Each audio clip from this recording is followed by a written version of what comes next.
Hello, I'm Eric Lakin, CEO and co-founder of Global Data Risk.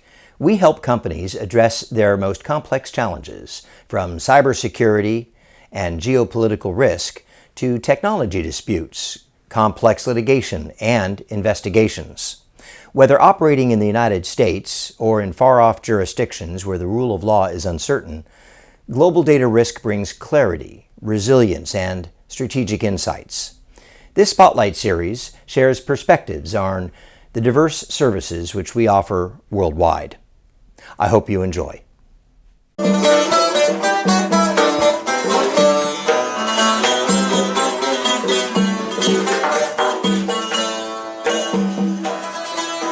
Global Data Risk focuses on building relationships cross-border. It may be United States to Uzbekistan, where we are today, or it may be the United States to China. Our focus is in building understanding and relationships between organizations and peoples and government ministries to further business interests of both U.S. firms as well as companies that are well aligned with U.S. business interests. Here in Uzbekistan, by example, we're very focused on cross-border data issues, intellectual property protection, trade secret protection. Here at the crossroads of humanity's greatest trade route, the Silk Road. We're in Samarkand right now, in the heart of what was once the most vital trade route in the world. In the future, and really even today, data travels these same trade routes electronically, but sometimes physically too. One cannot overlook the importance of personal relationships in building trust and confidence across borders when one is trying to do business. This is what brings Global Data Risk to Uzbekistan and Central Asia in general, where we have been helping companies establish themselves and build the necessary connective tissue, as we like to say, with government ministries and like-minded businesses, investors, and the like, in order to further their business aims.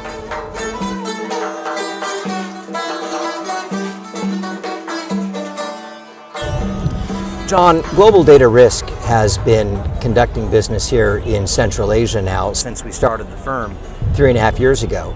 We've had American companies that are interested in operating in Kazakhstan, here in Uzbekistan and elsewhere. We've even had some local companies that have had issues that we've tried to help them with.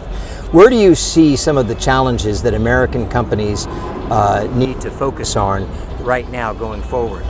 You know, Central Asia for American companies until recently was akin to the blank spots on the map that sailors prepared in the 17th centuries. There'd be dragons, right? It's a blank spot, but that also represents endless possibilities, right? And for American companies, this is a place where vast fortunes can be made, that everything is possible, that relationships are being defined now that will provide the firmament for business for the next 100 years. And there are enormous natural resources, enormous markets, enormous opportunities here for American companies that can navigate a different culture, a different language, a different political tradition, right? Can navigate the fact that these countries are trapped by their geography. They have an aggressive Russia to the north. They have an expansionist China to the east. They are hungry for independence for the first time and in many cases 500 years. And they're willing to make a commitment to America and first and foremost to its businesses to provide a better economic future for their children. You know, it's interesting to talk to these ministers, and the first thing they want to talk about is education and AI and cryptocurrencies and quantum computing. Like, how can they educate their children, which form an enormous cohort in these societies. In Uzbekistan, 40% of the population is less than 25 years old. They don't remember the Russians. They don't remember the Soviets. They want to build a future. They need good jobs, and they're willing to make solid investments with American partners in order to ensure that future. And this is where so many of the opportunities are. 100%. We just saw Boeing closed a deal for 22 Dreamliners right here in Uzbekistan. That's right. Coca-Cola is operating here. Certainly all the technology companies are starting to look at this region. Amazon Kuiper yesterday signed an MOU to bring their services to Uzbekistan, hopefully within a year. And that satellite array will be in competition with other American satellite arrays that would like to be doing business here. I think that's a point that they're happy to make. The geopolitical criticality of this region, because if we do come to blows with the Chinese and we close the first island chain and constrict their access to world markets through the second island chain, how they're going to only be able to reach Western markets and Middle Eastern markets through the road and rail infrastructure that they can lay in countries like Kazakhstan and Uzbekistan. Which they call the Middle Road. Which they call the Middle Corridor. Or the Middle Corridor, as opposed to the Russian corridor in the north. Right. The Chinese are not anxious to make long-term infrastructure investments through Vladimir Putin's Russia. They are friends in common only to the extent that they share a common foe. But the Russia and Chinese animus goes back hundreds and hundreds of years. That's something that Americans often forget about because we're such a new and young country. Our disputes are really only decades or maybe a century or two old, whereas in some of these countries they've been warring or fighting for 1,000 years. Right. It's interesting to see how receptive the government officials are here to things like rule of law, intellectual property protections, trade secret protections. Do you think that this will be an area of growth? 100%. I mean, they want American technology companies here. They want data localization in Uzbekistan, in Kazakhstan. They want local industries and human capital to be matured by these large American firms.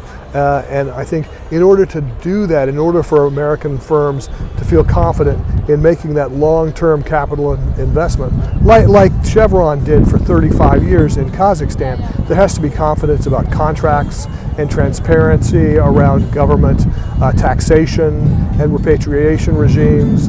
And when there are disputes, in what arbitration regime will they be settled, right? Which brings us to Kazakhstan, the neighbor just to the north, and the big arbitration center that they've just built using English rule of law, English common law as their basis. And in fact, they even have the Chief Justice of the United Kingdom, who's now retired, serving as the chief judge in Kazakhstan at the arbitration center. It's fascinating. Yeah, 100%. I mean, I think in all of these countries, you see a certain tug of war between Russia and some officials who look to the past, to the Soviet days, and those older connections, both cultural, educational, political, and those who are looking towards China and the Chinese, and then those who are looking to the West.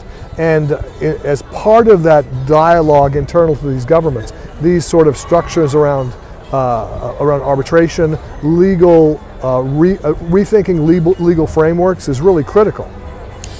As the Minister of Education shared with us here in Uzbekistan, over 40% of the population is under 25. Yeah. This is a generation that is certainly embracing English as a language, they're embracing technology, and they will help power industries, whereas in European countries and Japan and elsewhere, you are seeing a birth rate that is decreasing. Yeah, it's fascinating for me to get into an Uber in Kazakhstan and speak to a 25-year-old Kazakh in English about what's on Netflix. Now that is a cross-cultural connection if I've ever heard one.